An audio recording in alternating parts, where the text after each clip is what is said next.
Everyone, good morning. কেমন আছো সবাই? নতুন দিনের নতুন সকালের ছোট্ট একটা ব্লগে তোমাদের সবাইকে অনেক অনেক ওয়েলকাম। ঘড়িতে সময় কিন্তু এখন ঠিক 9টা। আজকে ব্লগটাও তোমাদের সামনে দেরি করেই নিয়ে আসলাম। বাইরের বাসি কাজ টাজ কিন্তু সব কমপ্লিট হয়ে গেছে, তবে এখন ব্লগটা শুরু করলাম একদম রান্নাঘর থেকে। এই যে এইদিকে দেখো, এই যে এইদিকে গরম জল বসিয়ে দিয়েছি। এটা এখন তোমরা তো জানোই, যারা আমার ব্লগ দেখছো কন্টিনিউ, শীতের শুরু থেকে কিন্তু আমি ওই সকালবেলা আমলকি, হলুদ, কি গাজর, বিট এইসব কিন্তু খাওয়া শুরু করেছি। তবে এই যে দুটো টিফিন কৌটোতে কিন্তু পেস্ট করে রাখা আছে। একটাতে আছে হলুদ, আরেকটাতে আছে এই যে আমলকি। তাই এখন এই যে জল গরম বসিয়ে দিয়েছি। জল গরম হলে উষ্ণ গরম জল দিয়ে মধু দিয়ে খেয়ে নেব। আর তারপর বাদবাকি রান্নার দিকে যাব। দু রকম মাছ রয়েছে, মাছ দুটোকে ভালোভাবে কেটে ধুয়ে পরিষ্কার করতে হবে, সেটা অবশ্যই তোমাদের সামনে নিয়ে আসছি। তো চলো আগে এটা করে খেয়ে নেওয়া যাক। শীতে যে আমাদের এই যে গ্যাস, পেট ফাঁপা, অম্বল, এগুলোর থেকে কিন্তু আমি ভীষণ রেহাই পাচ্ছি। কয়েকদিন যাবত জানোই তো, শীতের সবজি ফুলকপি, বাঁধাকপি এগুলো না খেলেও ভালো লাগে না, আবার খেলেও হচ্ছে শরীরের প্রচণ্ড অসুবিধা হয়, গলা বুক জ্বালা করে, কখনো বুকে ব্যথা করে। কয়েকদিন যাবত হচ্ছিল এই জিনিসটা। তা আমি মনে করলাম আমলকি চিবিয়ে খাওয়ার চাইতে একটু পেস্ট করে খেতে। এই দেখো হলুদ দিয়ে দিচ্ছি, আমলকি দিলাম একটু আগে। প্রতিদিনই সকালবেলা করে গরম জলের সাথে করে খেয়ে নিতে পারবো।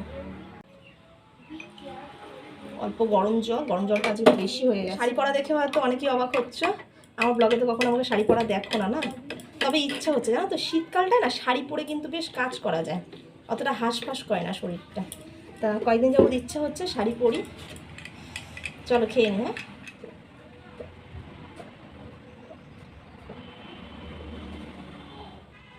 আজ দুধ জাল দিতে গিয়ে বেশ অনেকটা দুধ আচমকা পড়ে গেছে। তবে শুনেছি যে ভীষণই ভালো, দুধ যদি উতলে পড়ে যায় তবে আরেকটা কাজ বাড়লো। এই আবার গ্যাসের র্যাকটা মুছতে হবে, গ্যাসটা আবার মুছতে হবে। সকালের টিফিনে কিন্তু আজ দুধ আর বিস্কুট। আজ আর অন্য কোনো রান্নার দিকে গেলাম না।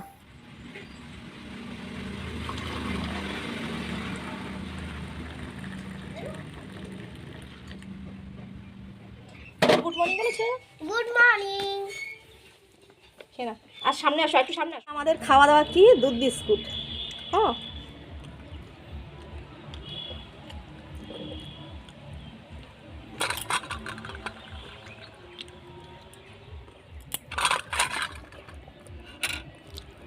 সকালের খাওয়া দাওয়া দুধ বিস্কুট খেয়ে এইদিকে এই যে চালটা ধুয়ে হাঁড়িতে কিছুক্ষণ বসিয়ে রাখলাম। আমি তো 2-1 ঘন্টা ভিজিয়ে রাখি চালটা, তারপর গ্যাসে রান্না করি। গ্যাস তো বোঝোই, একটু বাঁচাতে তো হয়। আর ওইদিকে গাছে অনেকটা পুঁইমিটুলি হয়ে আছে, পুঁইমিটুলি মনে করছি আজকে ভাজা করবো। তো চলো একটু কটা পুঁইমিটুলি ছিঁড়ে। দেখো আমার পুঁই গাছটাতে কিন্তু একদম না ডালে ডালে কিন্তু মিটুলিতে ভরে গেছে। অন্যবার বাজার থেকে কিন্তু কিনে এনে খাওয়া হয়ে যায় এতদিনে, তবে যেহেতু নিজের বাড়িতেই রয়েছে এখনও পর্যন্ত কিন্তু একদিনও খাওয়া হয়নি। তাই আজকে এই কচি কচি মিটুলি দেখে ভীষণ খেতে ইচ্ছা করে। ওপরের দিকটাতেও কিন্তু প্রচুর হয়ে আছে, তবে যাই হোক কটা পুঁই মিটুলি পেরে নেওয়া যাক।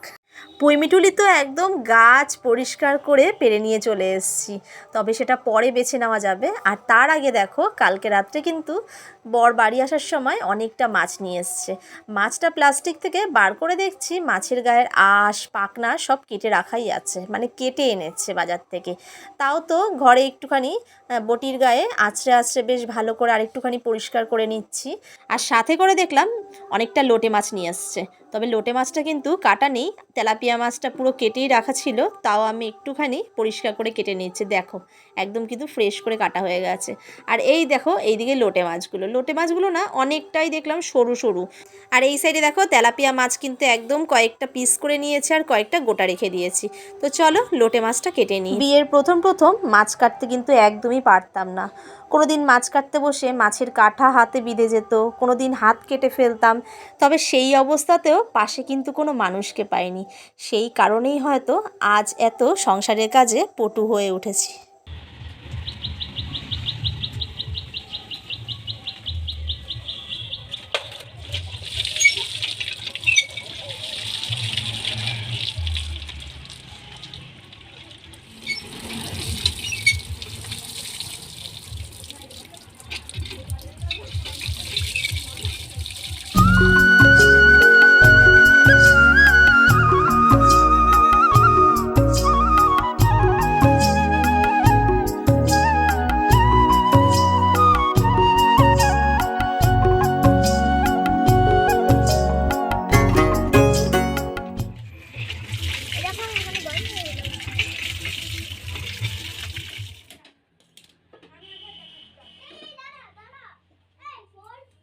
চলে আসলাম একেবারে রান্নাঘরে। একদম এই দেখো পুঁইমিঠুলি কিন্তু ধুয়ে বেছে নিয়ে একদম বসে পড়েছি কাটার জন্য।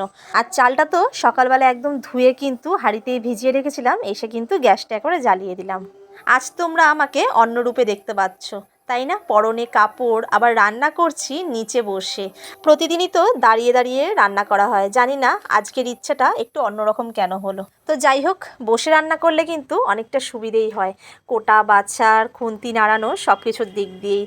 তো আজ করব কিন্তু পুঁইমিঠুলি ভাজা, তবে তার মধ্যে কিন্তু আমি বেশ অনেকটা সবজি দেব। তো দেখো সবজিগুলোর মধ্যে কিন্তু শিম, পেঁয়াজকালি, আলু আর পুঁইমিঠুলি, সাথে থাকবে অবশ্যই চিংড়ি মাছ। তবে এই ভাজাটা খেতে যে আমার এত দারুণ লাগে, প্রতিবারই কিন্তু এই ভাজাটা আমি করি প্রায় ঘরে, তবে এবছর কিন্তু এই প্রথম।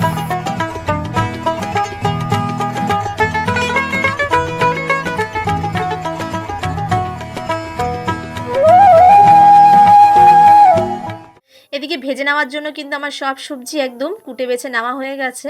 তবে এদিকে চিংড়ি মাছটা কিন্তু ভাজা করে নেব প্রথমে। চিংড়ি মাছটা কিন্তু আমার ফ্রিজেই ছিল, 2-1 দিন আগের বেছে রাখা। আর এর মধ্যে কিন্তু আমি কাঁচা লঙ্কা আর পেঁয়াজটা একটু পরে দেবো চিংড়ি মাছটা ভাজা হয়ে গেলে। আগে না প্রায়শই খাওয়া হতো এই ভাজাটা, তবে এখন যেন একদমই খাওয়া হয় না। পুঁইমিঠুলিতে অনেক সময় কিন্তু গ্যাস হয়, আমার ঘরের মানুষজন তো খেতেই চায় না, আর বাচ্চাদের ঘর তো বোঝোই। তবে আজ আমার ইচ্ছেতে কিন্তু আজকে এই ভাজাটা বানানো হচ্ছে। তবে দেখো আগে কিন্তু পুঁইমিঠুলিটা দিয়ে কিছুক্ষণ ভাজা করে নেওয়ার পর ওই পেঁয়াজকালি, আলু আর শিমটা কিন্তু দিয়ে বেশ ভালো করে আমি ভাজা করে নেব।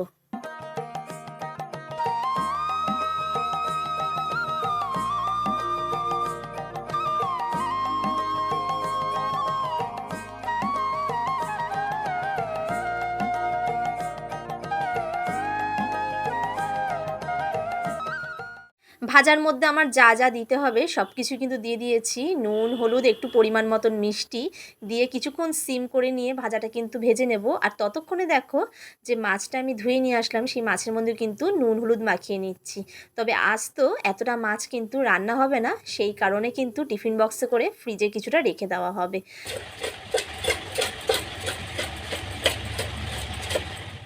আজকের জন্য 2 পিস মতন মাছ রেখে দিলাম, বাচ্চারা ভাজা খাবে। আর কিছুটা মাছ কিন্তু আমি 2টো কন্টেনারে ভাগ ভাগ করে কিন্তু রেখে দিচ্ছি। অন্য দিনের কিন্তু ভীষণ সুবিধা হয় এরকমভাবে গুছিয়ে যদি ফ্রিজে রেখে দেওয়া যায়। তো চলো টিফিন বক্সে কিন্তু সাজিয়ে নিয়েছি। আর ওদিকে ভাজাটাও একটু নাড়াচাড়া করে ঢাকা দিয়ে কিন্তু ফ্রিজে ঝট করে মাছটা রেখে দিয়ে তারপর কিন্তু তোমাদের সামনে আবার আসছি। ওদিকে কন্টেনার দুটো ফ্রিজে রেখে দিয়ে এসে এদিকে কিন্তু বেগুন কাটতে বসে পড়লাম। লোটে মাছটা আজকে যেহেতু গামাখা করে রান্না করব, তবে গামাখা বললে কিন্তু আগেই এই বেগুনের কথাটাই মনে পড়ে। বেগুন দিয়ে কিন্তু গামাখা খেতে ভীষণ ভালো লাগে। লোটে মাছের ঝুড়ি তো হয়, সেটাও ভীষণ ভালোবাসি। তবে বাচ্চাদের চিন্তা করেই কিন্তু আজকের এই গামাখা ঝোলটা করা। আর বেগুনটা কাটতে বসে দেখলাম ভেতরটা যেন কেমন একটা কালো কালো মতন লাগছে, তবে কিন্তু পোকা নয়, জানো তো, জানি না কেমন যেন একটা ছিল ভেতর সাইডটা। আর এর জন্য কিন্তু আমি একটা বেশ বড় সাইজের আলুও কেটে নেব। এইদিকে ভাজাটা দেখো বেশ কিন্তু অনেকটা হয়ে এসছে। আর পেঁয়াজকালি বেশি ভাজা না করলেও চলে, তবে পুঁইমিঠুলির কিন্তু একদম যেন নরম হয়ে মজে গেছে। এই মিঠুলিগুলোই খেতে না আমার ভীষণ ভালো লাগে, এত কচি কচি থাকে আর ভাজা করলে একদম নরম হয়ে যায়। তো দেখো বাটিতে কিন্তু একদম নামিয়ে নিয়েছি, দেখতে ঠিক যেমন ভালো লাগছে খেতেও কিন্তু দারুণ হয়েছে।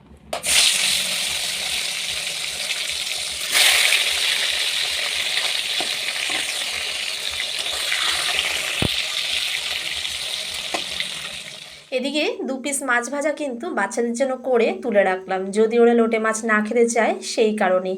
তো এদিকে মাছগুলো কিন্তু একদম ছাকা তেলে ভাজা করে তুলে নিয়েছি।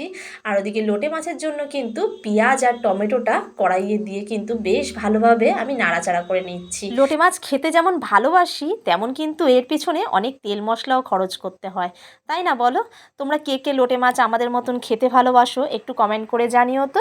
আর বাটা মশলাটা দেখতে পেলে আমি যে দিলাম, তার মধ্যে কিন্তু পেঁয়াজ, আদা, রসুন, কাঁচা লঙ্কা আর সাদা জিরে সব কিছু কিন্তু আমি মিক্সিতে বেশ ভালো করে কিন্তু পেস্ট করে নিয়ে এই বেগুন আর আলুর ওপর দিয়ে কিন্তু বেশ ভালোভাবে কষিয়ে নিচ্ছি। আগে তোমরা আমার ব্লগে দেখতে যে আমি হাতে বাটনা করে মশলা করতাম, বেশ অনেক কটা দিন তোমরা আমার ব্লগে দেখেছো আমি কিন্তু হাতে বাটনা করেই মশলা করতাম। তবে এই মিক্সিং জারটা কিন্তু আমার দিদি আমাকে গিফট করেছে। আমার কাছে তো এই গিফটটার কিন্তু অনেক মূল্য, যেহেতু প্রতিদিন আমাকে হাতে বাটনা করে মশলা করতে হতো, আর তার জন্য কিন্তু রান্না করতে প্রায় অনেকটাই সময় লেগে যেত। তো এখন দেখো কত সুন্দর চটজলদি মশলা পেস্ট করে রান্নায় দিয়ে কিন্তু রান্নাটা কমপ্লিট হয়ে গেল। তো ওইদিকে মশলার বাটিতে যতটা মশলা ছিল জল দিয়ে ধুয়ে কিন্তু একদম কিন্তু মাছের ওপর দিয়ে দিলাম। তবে মাছটা কিন্তু ফুটে আসলে সঙ্গে সঙ্গে কিন্তু আমার রান্নাটা কমপ্লিট হয়ে যাবে। বন্ধুরা, তোমরা এরকমভাবে লোটে মাছ রান্না করে দেখবে, ভীষণ কিন্তু টেস্ট হয়। তো যাই হোক, মাছটা কিন্তু আমি আর নাড়াচাড়া করব না। তো এদিকে দেখো মাছের যেটুকু ঝোল ছিল পুরোটাই কিন্তু শুকিয়ে গেছে, একদম কিন্তু গামাখা দেখতে লাগছে। খেতেও দারুণ টেস্ট হয়েছিল। কেমন লাগলো দেখতে অবশ্যই কমেন্ট করে জানিও। তো আজকের ব্লগটা কিন্তু আমি এখানেই শেষ করলাম। আমার বন্ধুরা সবাই ভালো থেকো, আমার পাশে থেকো, সুস্থ থেকো, এই কামনাই সবসময় ঠাকুরের কাছে করি। চলো টাটা।